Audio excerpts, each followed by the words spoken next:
রাষ্ট্রপতি মোহাম্মদ শাহাবুদ্দিন চুপ্পু পদত্যাগ করেছেন, আর এর মধ্য দিয়ে প্রায় ২ বছর আগে ইনকিলাব মঞ্চের তৎকালীন মুখপাত্র শহীদ শরীফ ওসমান হাদির তোলা একটি দাবি বাস্তবে রূপ নিয়েছে। ২০২৪ সালের ২২ অক্টোবর বঙ্গভবন ঘেরাও কর্মসূচি থেকে তিনি চুপ্পুর অবিলম্বে পদত্যাগের যে দাবি তুলেছিলেন, আজ ঠিক সেই দাবি বাস্তবায়িত হয়েছে। তবে হাদি এখন আর রাজপথে নেই, কিন্তু তার উত্থাপিত সেই দাবি আবারও নতুন করে আলোচনায় এসেছে।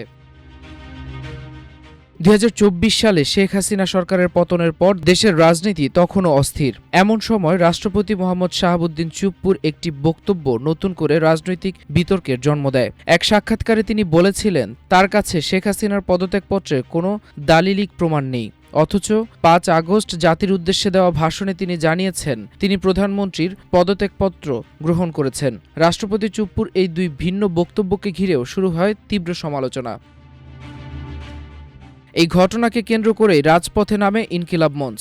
সংগঠনটির তৎকালীন মুখপাত্র শহীদ শরীফ ওসমান হাদি চুপ্পুর পদত্যাগ ও বিচারের দাবি জানিয়েছিলেন। তার অভিযোগ ছিল, রাষ্ট্রপতি নিজের বক্তব্য পরিবর্তনের মাধ্যমে সংবিধানের শপথ ভঙ্গ করেছেন এবং জাতিসংঘে অসত্য বলেছেন। তিনি আরও দাবি করেছিলেন, জুলাই গণঅভ্যুত্থানের সময় সংঘটিত ঘটনাগুলোর নৈতিক দায় থেকেও রাষ্ট্রপতি নিজেকে এড়িয়ে যেতে পারেন না। এরপর শাহবাগে অনুষ্ঠিত হয় বিক্ষোভ সমাবেশ।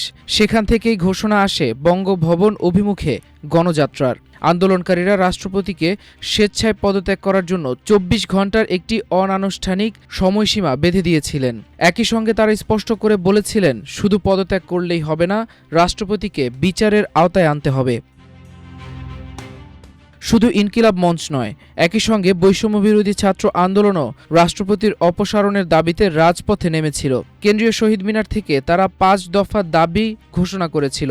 সেই দাবির প্রথমটি ছিল রাষ্ট্রপতি মোহাম্মদ শাহাবুদ্দিন চুপ্পুকে অপসারণ। এরপর কেটে গেছে প্রায় ২ বছর। সরকার বদলেছে, পরিবর্তন এসেছে নেতৃত্বেও। আর সেই পরিবর্তনের ধারাবাহিকতায় এবার রাষ্ট্রপতি মোহাম্মদ শাহাবুদ্দিন চুপ্পু পদত্যাগ করেছেন। ফলে একসময় শহীদ শরীফ ওসমান হাদি যে দাবি তুলেছিলেন, সেটি আজ বাস্তবে পরিণত হয়েছে।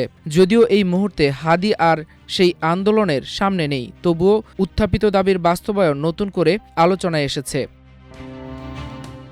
এদিকে রাষ্ট্রপতির পদত্যাগের পর আবারও রাজপথে নেমেছে ইনকিলাব মঞ্চ। শুক্রবার বিকেলে রাজধানী শাহবাগে বিক্ষোভ মিছিল করেন সংগঠনটির নেতাকর্মীরা।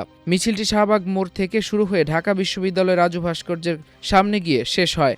এতে নেতৃত্ব দেন সংগঠনটির ভারপ্রাপ্ত মুখপাত্র আব্দুল্লাহ আল জাবের। সেখানে তারা নতুন করে দাবি জানান, শুধু পদত্যাগ নয়, সাবেক রাষ্ট্রপতি মোহাম্মদ শাহাবুদ্দিন চুপ্পুকে গ্রেপ্তার করে বিচারের মুখোমুখি করতে হবে, অন্যথায় আরও কঠোর আন্দোলনের কর্মসূচি দেওয়া হবে বলেও হুঁশিয়ারি দেন তারা। নাইমুল ইসলাম, আমার দেশ।